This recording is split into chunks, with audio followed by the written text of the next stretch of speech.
अरे तू कहाँ है? मैं घर में हूँ राजा। तो जरा बाहर आ जा। क्या हुआ राजा? चल गेहूं काटे। भगो हम ना आ जाई। काहे रे? काहे ना जाइबी? काहे की ब्यूटी मोर खराब हो जाई हो। कटी ना गेहूं तलिया के खियाई हो। जेली आयल हवे उहेला के खियाई हो। हाथ में कपलिया के देव घवाई हो। तोहे हम गेहूं काटे वाली लगत हई का? तक कतही कमहारानी जी तू हई का? लेके दहेज आइल बानी नई हरे से।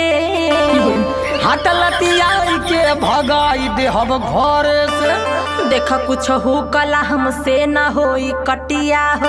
तका दिन भर बैठ के तोड़बू घर में खटिया हो। देखा हमसे न जबरी कटिया